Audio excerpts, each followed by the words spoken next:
This is going to be a bit of a strange one. I am inside the house that we're renovating up in one of the upstairs bedrooms.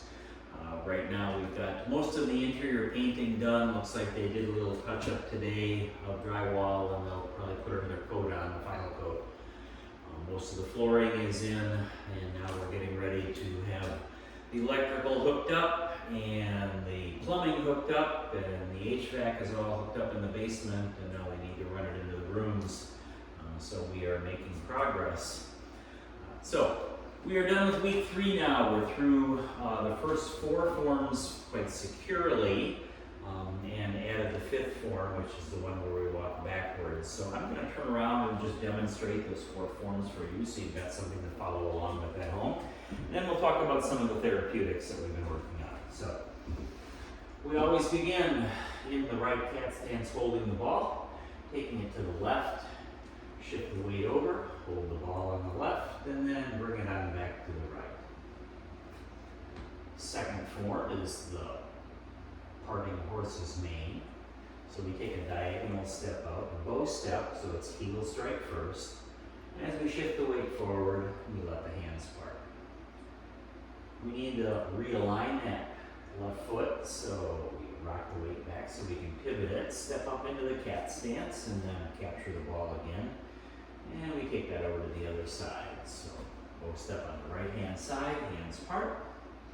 We rock the weight back, realign that front foot, and then end up in right ball. Third form is a single whip. So we have a little preload on this one. A little turn to the right, let the hand float up and form a little hook, and then pivot around a little bit. And when you think you can lift that leg, pick it up, step out, and push. Just align your push with however you stepped out. The prescription is a 90-degree, but for most of you, probably a little bit of a turn from 90 degrees and push. Rock the weight back, a little bit bigger pivot this time, and then step into the left ball. Let's go to the other side. We preload, coming to the left, making the hook, and then on the right hand side, we pivot around until we can step out and push. And then shifting the weight so we can pivot the foot, coming back to right ball. Fourth form, waving hands like clouds. So side steps here. We take a left step with the left hand together and right step with the right hand together. And again, left and right. And we stay mostly in place to stay in frame. That's 3. On our 4th step, not a complete step. We just step into the left ball. And then we do the same thing going the other direction. Right and then left, right and then left, right and then left. 3 of those, and then we step into the right ball.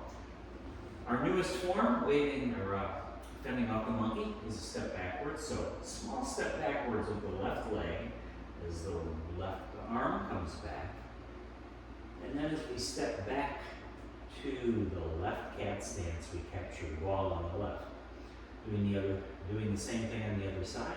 A little step to the right, let the right arm come back. And then as we step back to right ball, recapture the ball. So those are the 5 forms we've been working on so far. We had a couple of new therapeutics this week. We worked with the pencils this week, and it doesn't really matter what the object is. The idea was to put something on the floor that you weren't going to trip over. And we did a couple of things. We stood beside them and worked a figure 8, standing on one leg, the other foot doing a figure 8. And then we turned sideways to them. And then same figure 8, but from the side, looks like an infinity sign. Now, there's another approach you can take to this, a fairly common one that you may have seen before. I've certainly seen it, is step up onto one leg and then just trace out the alphabet. So you're tracing the shapes of the letters while you stand on one leg. Anything you can do to kind of distract so that you don't get bored with the fact that you're just standing on one leg. We need to get that one leg stance to work on the strength in single leg, and always do both sides. So, end of week 3. So 3 weeks down, that's 25% of the course. We've seen 5 of the 8 forms. 4 of them we've got pretty locked in. I would say waving hands like clouds still needs a little bit of work, but that one takes a little while to coordinate the hands and the feet and getting that working correctly. And then we'll do a little more work on fending off the monkey in the coming week. And we will introduce the sixth form, which is the one that tends to cause a little confusion, even though it's a very simple form. The footwork is identical to parting the horse's mane, but the hands work exactly opposite of what we think they should, because we've already drilled in this motion. Step out, low hand rises. Step out, low hand rises. So we're going to break that pattern. We'll probably wait until Thursday for that. We'll spend Monday and Tuesday in the two locations working through the first 5 forms and getting locked in on fending off the monkey. And then probably toward the tail end of the second session of the week next week, we'll go ahead and add that new form, which is called brush knee. So hope you all have a great weekend. I will see you next week. Take care.